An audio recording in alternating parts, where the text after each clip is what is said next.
അപ്പോൾ എല്ലാവർക്കും നമസ്കാരം. നമ്മുടെ ഈ വീഡിയോ കാണുന്നവർ എന്തായാലും തിരുപ്പതി പോകുന്നവരും അല്ലെങ്കിൽ പോകാൻ ഉദ്ദേശിക്കുന്നവരൊക്കെ ആയിരിക്കും. അപ്പം എൻ്റെ ഒരു തിരുപ്പതി യാത്രയിലെ ഒരു ആദ്യത്തെ അനുഭവമാണ് ഞാൻ ഈ വീഡിയോയിൽ നിങ്ങൾക്ക് വേണ്ടി ഷെയർ ചെയ്യുന്നത് കേട്ടോ. ഞാൻ ആദ്യമായിട്ട് തിരുപ്പതി പോകുന്നത് ഞാൻ ബാലാജിയുടെ ഒരു ബസ് സർവീസ് ഉണ്ട്, ബാംഗ്ലൂർ ടു തിരുപ്പതി വരെയുള്ള ഒരു ബസ് സർവീസ് ഉണ്ട് ബാലാജി. അതായത് നമുക്ക് നോർമൽ നിങ്ങൾക്കറിയാലോ, തിരുപ്പതി പോയി നിൽക്കണമെങ്കിൽ ഒരു 7-8 മണിക്കൂറെങ്കിലും ക്യൂ നിന്നാൽ കഴിഞ്ഞാൽ മാത്രമാണ് നമുക്ക് ദർശനത്തിന് ഉള്ള സൗകര്യമുള്ളൂ. അത് അത്രയും തിരക്കായതുകൊണ്ടാണ്, ലക്ഷക്കണക്കിന് ആളുകളാണ് വന്നു പോകുന്നത്. അത്രയും തിരക്കായതുകൊണ്ടാണ് നമുക്ക് അത്രയും ടൈമിൻ്റെ ഒരു ഡിലേ വരുന്നത്. പക്ഷേ എന്തുകൊണ്ടെന്നാൽ അവിടെ അത് നമുക്ക് ഇത്രയും തിരക്കും കാര്യങ്ങളും അവിടെ ഉണ്ടെങ്കിലും നമുക്ക് അതിൻ്റേതായ യാതൊരുവിധ ബുദ്ധിമുട്ടുകളും ഇല്ല കേട്ടോ. അങ്ങനത്തെ യാതൊരുവിധ പ്രശ്നങ്ങളും ഇല്ല. നമുക്ക് ഓരോരോ കോംപ്ലക്സിലും നമ്മളെ ആക്കിയിട്ട് നമുക്കവിടെ ആഹാരവും വെള്ളവും സദാസമയങ്ങളിൽ നമുക്ക് തരുന്നുണ്ട്. അതാത് സമയങ്ങളിൽ ഇപ്പോൾ ഉച്ചയ്ക്കാണെങ്കിൽ നമുക്ക് അതിനുള്ള ചോറ് കാര്യങ്ങൾ മീൻസ് അതായത് അവിടുത്തെ ഫുഡ് കാര്യങ്ങളെല്ലാം നമുക്ക് തരുന്നുണ്ട്. പിന്നെ പാൽ ഉൾപ്പെടെ വേണമെങ്കിൽ നമുക്ക് കിട്ടും. അപ്പം അവിടെ വേറെ യാതൊരുവിധ ബുദ്ധിമുട്ടും കാര്യങ്ങളും അവിടെ ചെന്ന് കഴിഞ്ഞാൽ ഇല്ല. ആകെയുള്ള പ്രശ്നം എന്ന് പറഞ്ഞു കഴിഞ്ഞാൽ ഒരു 9 മണിക്കൂറിനടുത്തോളം ഏകദേശം ദർശനത്തിന് വേണ്ടിയിട്ട് നമ്മൾ ക്യൂ നിൽക്കണം. ക്യൂ അല്ല, അത് നമുക്ക് അവിടെ ഇരിക്കാം, കിടക്കാം, കിടന്നുറങ്ങാം, അങ്ങനെയുള്ള എല്ലാ സൗകര്യങ്ങളും അവിടെ ഉണ്ട്. നമുക്ക് യാതൊരുവിധ വേറെ ബുദ്ധിമുട്ടുകളായിട്ട് നമുക്കൊന്നും അനുഭവപ്പെടില്ല അവിടെ പോയി കഴിഞ്ഞാൽ. ഞാൻ പറഞ്ഞു വന്നത് അതല്ല. അതിന് മുമ്പ് നമുക്ക് വേണമെങ്കിൽ ഒരു 300 രൂപയുടെ ഒരു ടിക്കറ്റ് എടുത്തിട്ട് നമുക്ക് അവിടെ ഒരു സ്പെഷ്യൽ ദർശനമുണ്ട്. അപ്പം ഈ ബാലാജി ബസ് സർവീസിൽ നമ്മൾ ബുക്ക് ചെയ്ത് കഴിഞ്ഞ് കഴിഞ്ഞാൽ നമുക്ക് 2300 രൂപയാണ് ഒരാൾക്ക് ചാർജ് വരുന്നത്. 2000 രൂപ അവരുടെ ചാർജും 300 രൂപ ഈ സ്പെഷ്യൽ ദർശനം അതിന് വേണ്ടിയും കൂടെ ചേർത്തിട്ട് ഒരു പാക്കേജാണ് അവർ നമുക്ക് അലോ ചെയ്യുന്നത്.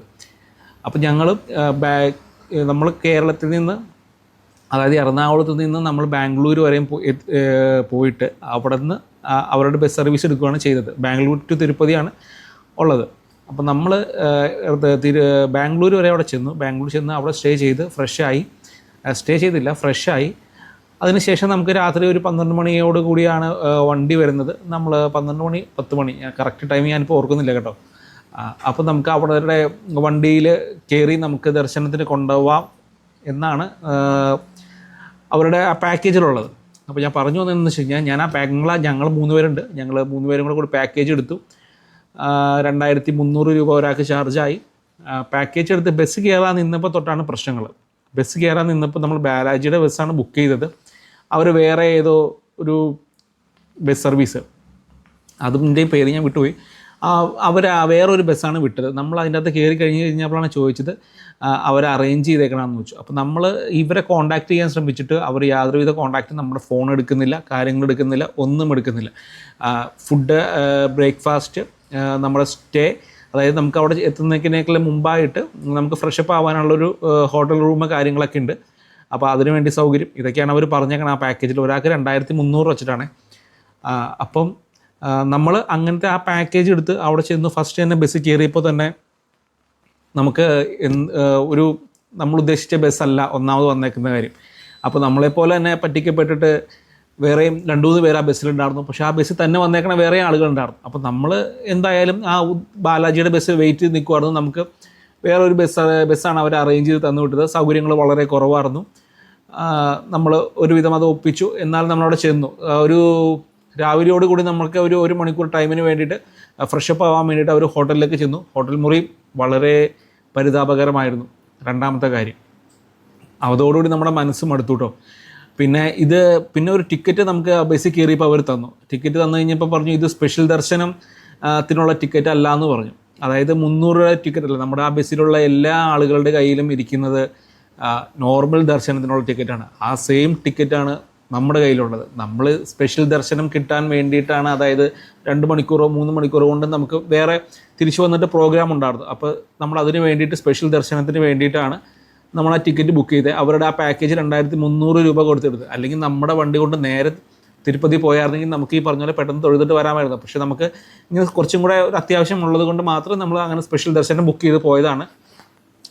അപ്പോൾ എന്ന് വെച്ചാൽ നമുക്കിപ്പം എന്താണെന്ന് വെച്ചാൽ നമുക്ക് അതിനുള്ള ടിക്കറ്റ് അല്ല കിട്ടിയേക്കുന്നത്. അപ്പോൾ നിങ്ങൾ ബസ്സൊക്കെ ബുക്ക് ചെയ്യുമ്പം ഇങ്ങനെ നോക്കിയും കണ്ടും എല്ലാം കറക്റ്റായിട്ട് നോക്കി ചെക്ക് ചെയ്തിട്ട് വേണം ബുക്ക് ചെയ്യാനായിട്ട്. അപ്പോൾ നമ്മുടെ ഇപ്പോൾ പറഞ്ഞ പോലെ നമുക്കിപ്പോൾ അല്ലെങ്കിൽ നമ്മൾ എന്നിട്ട് രാവിലെ തന്നെ റൂമിൽ കയറ്റിയ റൂമൊക്കെ വളരെ മോശമായിരുന്നു. എന്നിട്ട് അവർ ചെറിയൊരു ബ്രേക്ക്ഫാസ്റ്റ് നമ്മൾ ഫ്രഷപ്പായിട്ട് വന്നിട്ട് തന്നു.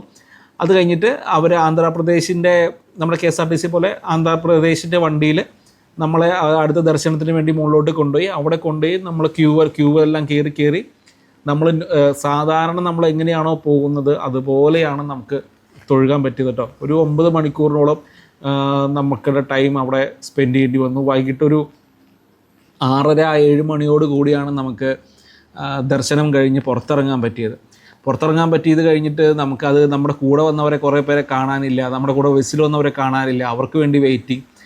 അപ്പോൾ എല്ലാം കഴിഞ്ഞ് നമ്മൾ ഈ പറഞ്ഞ രാവിലെ ഇറങ്ങിയ ഹോട്ടലിൽ നമ്മുടെ ബാഗും ലഗേജും കാര്യങ്ങളെല്ലാം വച്ചിട്ടാണ് പോയത്. അപ്പോൾ അവിടെ തിരിച്ചെത്തിയപ്പോഴത്തേക്കും നല്ലൊരു സമയമായി. നമ്മുടെ പ്രോഗ്രാം വേറെ നമ്മൾ പ്ലാൻ ചെയ്തിട്ടുണ്ടായിരുന്നു. അപ്പോൾ അതനുസരിച്ച് നമുക്കൊന്നും ചെയ്യാൻ പറ്റിയില്ല. ഞങ്ങൾ എന്നിട്ട് അവിടുന്ന് നേരെ ആ വണ്ടി ഉപേക്ഷിച്ച് വേറെ ഊബർ വിളിച്ച് നേരെ ബാംഗ്ലൂരിൽ പോവുകയാണ് ചെയ്തത്. കാരണം ആ ബസ് തിരിച്ചെത്തുമ്പോഴത്തേക്കും ഒരുപാട് ലേറ്റ് ആവുമെന്ന് പറഞ്ഞു. അവർ വേറെ ഏതൊക്കെയോ വഴി കൂടെയൊക്കെയാണ് പോകുന്നത്. തിരിച്ച് രാവിലെ അങ്ങോട്ടാവുമ്പോഴാണ് അവിടെ എത്തുള്ളൂ എന്ന് പറഞ്ഞു. നമുക്കപ്പോൾ അത് എത്തിയാൽ പോരാ, തിരിച്ചെത്തേണ്ട ആവശ്യം ഉണ്ടായിരുന്നു. അതുകൊണ്ട് നമ്മൾ ആ ബസ് ഉപേക്ഷിച്ച് ഊബറിൽ കയറിപ്പോയി.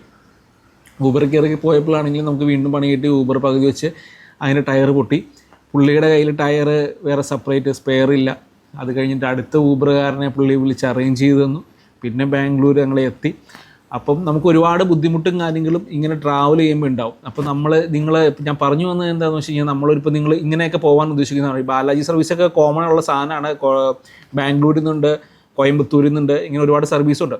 അപ്പോൾ നിങ്ങളിങ്ങനെയൊക്കെ പോകാൻ ഉദ്ദേശിക്കുന്നവരാണെങ്കിൽ കറക്റ്റായിട്ട് വ്യക്തമായിട്ടും അവരെ കോണ്ടാക്റ്റ് ചെയ്ത് ഇത്ര രൂപയുടെ ദർശനമാണോ അല്ലെങ്കിൽ ഫ്രീ ദർശനമാണോ നമുക്ക് കിട്ടേണ്ടത് എന്നുള്ള കാര്യങ്ങൾ വളരെ വ്യക്തമായിട്ട് നിങ്ങൾ ചോദിച്ച് മനസ്സിലാക്കിയിട്ട് വേണം ഇങ്ങനെയുള്ള സ്ഥലങ്ങളിലേക്ക് പോകാനായിട്ട്.